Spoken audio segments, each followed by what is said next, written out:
Hey, my name is Julie McGinnis. I'm a nursing student at Wayne Community College, and I was going to teach you about a head to toe. First and foremost, hand hygiene. You want to wash those hands with some hand sanitizer, but soap and water is preferred, and then gloves. Um, I'm going to check the baby out. I just want to check the fontanelles, and everything seems within normal limits. There's no like cephalohematoma that I noticed. No molding. Ears are symmetrical with the outer canthus of the eyes. The nose, lips, and mouth are symmetrical. I'm gonna test their eyes, and then we're gonna test again to see, and then we're gonna put that down. Okay, so baby's eyes are Um, the pupils are equal, round, and reactive to light. They're about a 3 millimeter. The mucous membranes are pink and moist. I'm gonna rub their cheek for that um, rooting reflex, and then I'm gonna stick my hand in their mouth, in baby's mouth, to check their sucking reflex, how strong it is. I want to check for cleft palates, anything unusual that I feel in there. I want to report that to the provider. I'm going to take the baby's temperature. All right, and it's 97.8. That's good. The most important thing is that this is my bulb syringe, and from the time I walked in, I saw this in baby's bassinet, and it's for removing those secretions or, you know, helping them clear their passageway if they need that. But this should always be in their bassinet. It is the number one safety thing um, to be in there. So I was happy to see that that was there. Um, I'm gonna do the palmar grasp, and that's good. I am going to check their abdomen, and everything looks proportionate and non-distended. So I'm gonna listen to baby's chest.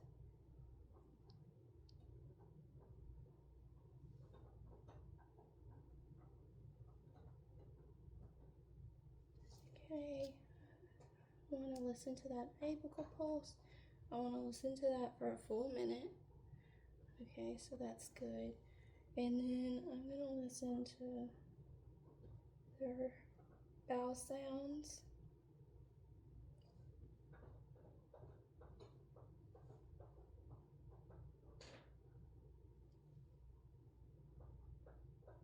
Okay, they all sound active. Alright, I'm checking for hip dysplasia or disalignment right now. Checking their diaper to make sure that the genitalia look good and the labia majora is covering the labia minora and the clitoris. Um, there's nothing abnormal noted here. The Babinski sign was positive. They baby flared their toes out, so that was good. The muscle tone seems really well. Um, I'm going to put that diaper back on, and we want to keep baby swaddled as much as we can while we're doing this process because that's not easy. But I do need to take a look at their back for any um, Mongolian spots, the stork bites or um, birthmarks, just anything unusual that needs documentation, especially the Mongolian spots, because you don't want those undocumented for later on if they, have questions about abuse, unfortunately. So that is one thing, and we're gonna listen to their lung sounds.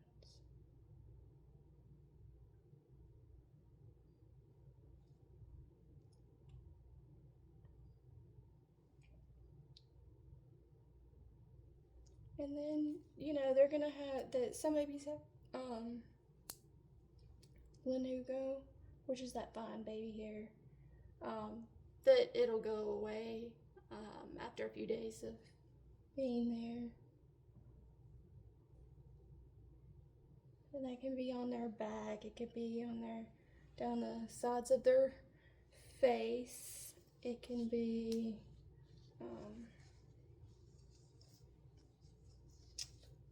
like, just on their cheeks. Okay, and you want to swaddle them tight. You want to make sure that when you swaddle baby, they can't get free from it, and make sure their hat is on. I want to ask Mom about how many poop and pee diapers they're having, about their feeding habits. I want to know, like, how often are they feeding? Are they emptying her breast? Is their sucking reflex seem to be well? Are they latching well? If they're not breastfeeding, are they taking, the formula well? There's a lot of questions for Mom and Dad.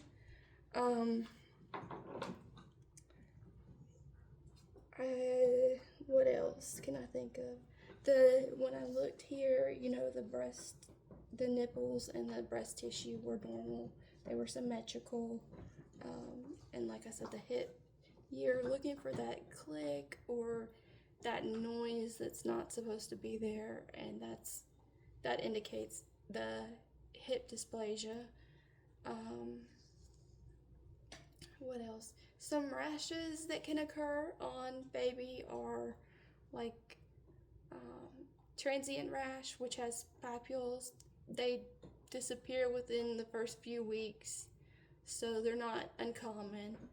For the skin, you can have milia, which are little like baby acne, so to speak, and then they're like little white cysts on their face. That's why they call it the baby acne. I also looked at my babies, like their toes and their fingers for the capillary refill. You want to make sure that's less than 3 seconds and it's nice and strong. And then, I counted their toes and their fingers, because that's like one of the most common abnormalities is to have extra digits. So, you want to make sure that if you do see that, that's documented. And then, you know what? I didn't do the startle reflex. I like to just pick them up, and usually their head is back, and then they want to try to raise their head back up. They want to pull their head back up to be where they're supposed to be. And so that is that. What else can I think of to teach you? Let me see. If you're gonna take a blood pressure, you're gonna take it in the radial. I'm gonna feel the radial pulses, and those are very strong bilaterally. They're probably a 2+, and you do still want to make sure you're feeling those dorsalis pedal pulses or tibialis pedal pulses as well, and those are pretty strong as well. I'm happy with those. I'm not sure what else to add to it. Just educate Mom and Dad on the need for, warmth, since, they lose warmth, and it can cause a whole host of problems like the hyperglycemia. That's um, just really important. And then also one other quick fact is they are obligatory nose breathers, and they are periodic breathers, which means their breathing isn't like ours. It's quick. It may not be quick, but it may be like uneven here, or go for 5 seconds, stop for 10 seconds, go back for 5 seconds. And the only time that's an emergency is when it's 20 seconds or longer and they start to seem cyanotic. You start seeing changes in level of consciousness. Um, and so you got to watch out for those. But other than that, baby looks very, very healthy. And thank you for watching.